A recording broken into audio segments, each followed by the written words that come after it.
Hey guys, comment allez-vous?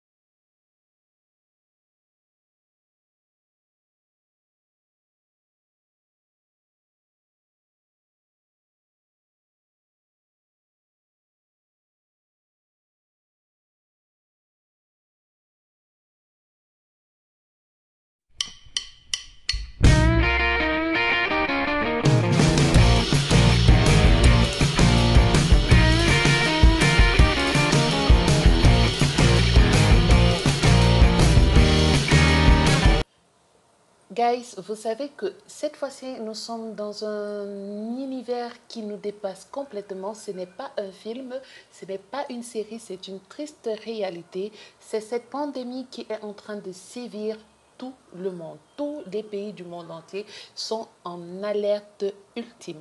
Alors, je vous invite à respecter les mesures d'hygiène, à respecter les mesures de distance entre vos interlocuteurs et vous. Je vous invite à porter des cache-nez quand vous sortez. Je vous invite à mettre des gants quand vous devez toucher des métaux. Et quand vous rentrez chez vous, même si vous n'avez pas été en contact, vous ne savez pas qui, malgré les mesures de protection que vous aurez prises, vous ne savez pas qui vous aurez contaminé ou bien laissé des dépôts de ce petit virus qu'on appelle le coronavirus sur vous. Et puis, quand vous rentrez, vous pouvez infecter les gens de votre maison, par exemple les enfants ou la famille quand vous voulez les prendre dans les bras. Non, vous évitez qu'on vous prenne dans les bras. Les salutations avec les mains, c'est fini.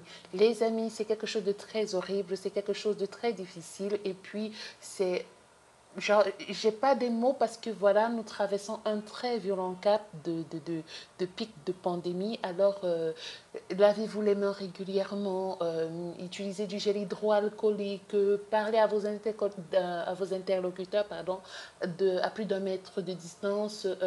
Rassurez-vous que vous enlevez toujours vos habits, vos chaussures, que vous les mettez dans un endroit loin de ceux qui sont sains, mais que vous les lavez. Ne soyez pas dans des endroits où il y a beaucoup de monde.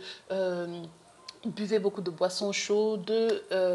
Si vous présentez quelques symptômes, alors allez vous faire dépister. C'est gratuit. Et aussi, aidons nos médecins, nos infirmiers, nos spécialistes, nos laborantins, aidons-les à nous aider.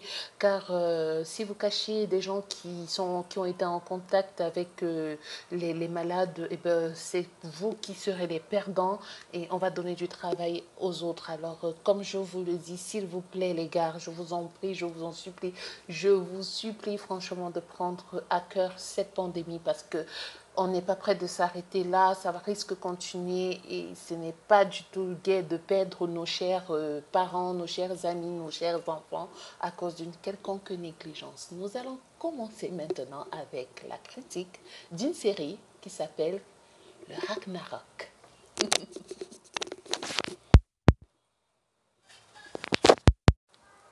Après avoir parlé des mesures d'hygiène, nous allons parler d'une série que je viens de terminer qui s'appelle Le Ragnarok. Vous avez forcément entendu parler du Ragnarok dans le film Thor Ragnarok. Alors, pour ceux qui ne savent pas, je vais vous faire un petit cours de ce qu'on appelle le Ragnarok. Alors, c'est une histoire qui concerne la mythologie nordique. Il se dit que le Ragnarok renvoie à la fin du monde prophétique comportant une série d'événements, donc un hiver qui aurait duré 3 ans sans soleil, suivi d'une grande bataille sur la plaine de Vigrid qui impliquait la majorité des dieux, des divinités comme Odin, Thor, Freyr, Heimdall ou Loki, et mais aussi les géants et la quasi-totalité des hommes qui ont fait cette guerre et qui sont morts. Alors, une série de désastres naturels ont suivi, c'est-à-dire le monde a été submergé par des flots, détruit par des flammes, et une renaissance s'ensuit et s'en est suivie, et il en restait quelques dieux. Sur cette terre-là, il restait des dieux dont Baldi, Od et Vidar, qui rencontreront Lif et l'Ifrasir, seul couple humain survivant et appelé à repeupler le monde. Alors, dans la mythologie nordique, le Ragnarok, c'est une épopée de poétique du monde de Edda. Donc, je ne sais pas si je pense avoir très bien fait ce petit résumé. Alors, il faut savoir ce que c'est que le Ragnarok. Donc, maintenant que je vous l'ai expliqué, vous pouvez faire une certaine transposition. Vous pouvez juxtaposer ça au film Thor Ragnarok, quand on vient détruire on vient détruire la ville de Thor et après on se dit oui, il trouve maintenant son pouvoir, il devient vraiment le dieu de la foudre, ça devient ceci. Alors, Adam Price, si je me souviens, a décidé de travailler avec Netflix pour sortir la série sur la mythologie nordique, le Ragnarok. Alors, ça parle de quoi? Maintenant que je vous ai parlé de la mythologie nordique, je vais vous recentrer, je vais vous faire un petit synopsis de la série. Alors, ça parle d'une petite ville norvégienne, Edda, que je vous ai dit en rapport à la mythologie, qui était un poème, mais ici, on a décidé d'en faire une ville où les habitants assistent de manière impuissante à des catastrophes, c'est-à-dire la fonte naturelle des glaciers. Alors, on retrouve deux frères qui viennent aménager avec leur mère dans leur ancienne maison familiale et rapidement, l'un d'eux, il s'appelle Magne, semble avoir acquis de nouvelles capacités extraordinaires qui lui auraient données par une certaine femme. Alors, dans cette production, le Ragnarok euh, fait référence aux écritures historiques, comme avec le nom de la ville Edda, dont je vous ai parlé, et qui désigne l'ensemble des vieux poèmes scandinaves. Sans être trop didactique, la série se réapproprie les légendes que nous connaissons, pour la plupart ramenées sur le devant de la scène grâce à Marvel. Mais je vous préviens, ce n'est pas une série Marvel, ce n'est pas un film Marvel et ça a presque rien à voir avec Thor. Ragnarok de Marvel.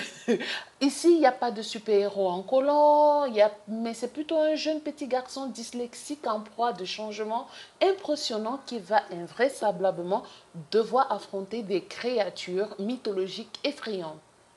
Chaque épisode, et c'est ça que j'ai apprécié, c'est que chaque épisode s'ouvre avec la définition d'un terme nordique, c'est-à-dire on vous explique qui est Thor, on vous explique qui étaient les géants, on vous explique qui étaient les animaux de compagnie des géants et tout. Alors, le Ragnarok affirme une volonté de nous faire découvrir les légendes. La série sonne un tout petit peu comme une origin story, vraiment ça, juste un tout petit peu. Elle réussit même l'exploit à s'écarter de ce que le cinéma hollywoodien nous a présenté des milliards de fois. Donc le premier épisode souffre d'un rythme un peu trop effréné. Les scénaristes ont fait le choix audacieux de rapidement donner des réponses à des questions qui émergent au fil de l'intrigue et une stratégie qui s'avère payante et qui renforce l'intérêt que l'on porte aux personnages et à leur destin. Et à plusieurs reprises, la série va aussi questionner les notions d'appartenance et de différence. Et ce qui fait qu'on se retrouve avec les 5 épisodes les 5 premiers épisodes que j'ai pu voir, parce qu'il y en a 6, dans les 5 épisodes que j'ai pu voir, la série semble parfois un peu survoler, un peu trop les sujets qu'elle aborde, surtout qu'on reste dans le drama teenager, quoi, dans les séries pour ados. On se dit peut-être avec le 6e et le dernier épisode, on va arriver à quelque chose, on peut se rattraper, on va arriver à quelque chose de très percutant. Et pour incarner le personnage principal, Netflix a fait appel à David Sketston, si je ne me trompe pas, c'est Sketston. Il est touchant, pour ma part, il est touchant. Il rassemble tous les critères de l'archétype de l'outsider, mais qui réussit quand même à s'en écarter avec brio. Hein. Et les autres acteurs, par contre, ils ne sont pas restés aussi, comme l'excellente Emma Bonds dans le rôle de Gris, ou encore Yiva Bioskas qui joue le rôle de Tedin, Tedin, voilà, qui joue le rôle d'Isolde. Alors, on va aussi noter tout de même la famille Juttle, qui est l'intrigue de la série, qui est trop caricaturale. Elle est trop caricaturée et c'est dommage au vu de son importance dans l'intrigue parce que comme j'ai dit, c'est cette famille qui fait la force quand même de la série et ça a été trop caricaturé. Alors comme j'ai dit, c'est une série pour ados, c'est un drame pour ados et la plateforme a essayé de miser sur, sur ce genre pour exister face à la concurrence, genre Riverdale et j'en passe. Et Netflix, je trouve qu'ils ont quand même bien compris à cerner ce public qui est essentiellement jeune. Parce que, comme j'ai dit, il y a trop de séries du genre Teenager, Riverdale, Pretty Little Liars, peut-être bientôt le reboot de Gossip Girl et tout. Mais pour ce type, il faut dire que ce drame a réussi à me surprendre à plusieurs reprises. Alors, pour séduire le public, on a essayé de miser sur cette ambiance nordique.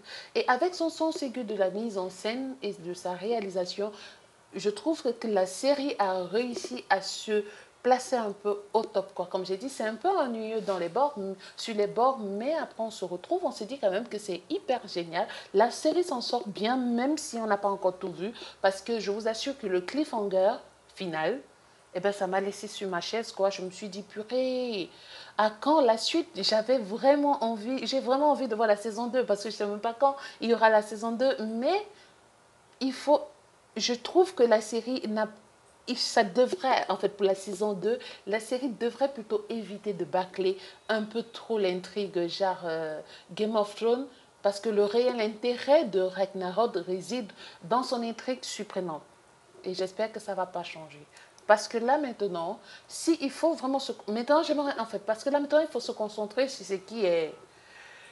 Bon, j'ai parlé que le personnage principal, il est très attachant, quoi. Il est adorable, mais c'est... Certains diront que c'est vide et que c'est fade.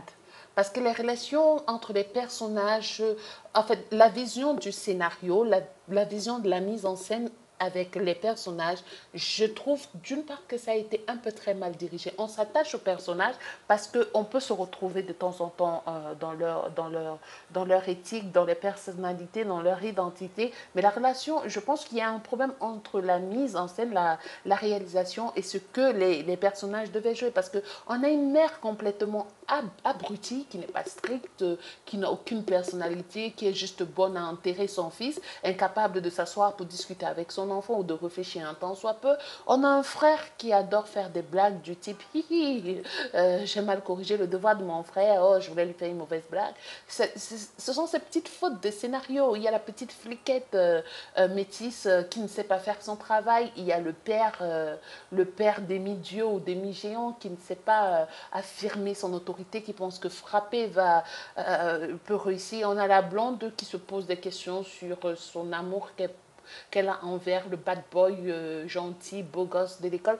Vous voyez, ce sont ces petites fautes de scénario là. Et puis, en fait, je pense qu'on s'est dit que sur le scénario, voici ce qu'on attendait. Et sur la vidéo, ben, c'est pas ça. On s'attache après au personnage et c'est... Pouf, c'est un peu ça. C'est un peu ça. Et après, il y a cette petite fille-là, Isolde, qui est la Greta Thunberg des temps modernes norvégiennes. Alors oui, c'est compliqué. Vraiment, c'est compliqué. Je vous dis, c'est une surprise. Ça m'a agréablement surprise. La bande-annonce a été très attirante. Même l'affiche de la série a été très attirante. J'espère vraiment que la saison 2 va faire du mieux, mais sinon, comme j'ai dit, le seul bémol que je reproche à cette série, c'est qu'il y a une sorte d'ambiguïté, il y a une sorte de non-synchronisation entre le scénario, la réalisation et ce que les acteurs nous ont proposé. Voilà. Alors, si je devrais proposer une note pour cette surprise teenager drama et pour le fait que ça n'a rien à voir avec ce qu'on a connu avec Thor Ragnarok et tout le possible là, oui, je vais donner 3,5 sur 5. C'est pas une très bonne note pour moi, mais c'est une note parce que voilà, il faut il faudrait savoir sur quoi on se base pour pouvoir donner une note. Est-ce l'intrigue? Est-ce les personnages? Est-ce l'histoire? Mais si on regarde les trois d'un coup, et bien la série mérite 3,5 sur 5. J'aurais donné 4,5. Mais cette série, elle mérite 3,5 sur 5 parce elle est ennuyeuse et il y a cette irrégularité entre le scénario et le jeu d'acteur. Vraiment, c'est ça qui m'a vraiment posé un problème. Alors, pour ceux qui vont le remarquer très bientôt, on va seulement se concentrer sur soit une série ou soit sur un film. Donc, il y aura certaines vidéos qui n'auront pas d'image parce que voilà, c'est un peu compliqué ces temps-ci. N'oubliez pas les mesures d'hygiène contre le coronavirus. Si vous êtes intéressé par des t-shirts, vous pouvez vous abonner à la page de Monsieur Spimron sur Instagram ou sur Facebook. N'hésitez pas à vous abonner, de liker et surtout de partager. On se retrouve très prochainement pour une nouvelle vidéo de In the Head of Your Gist, une série, un film. Sayonara.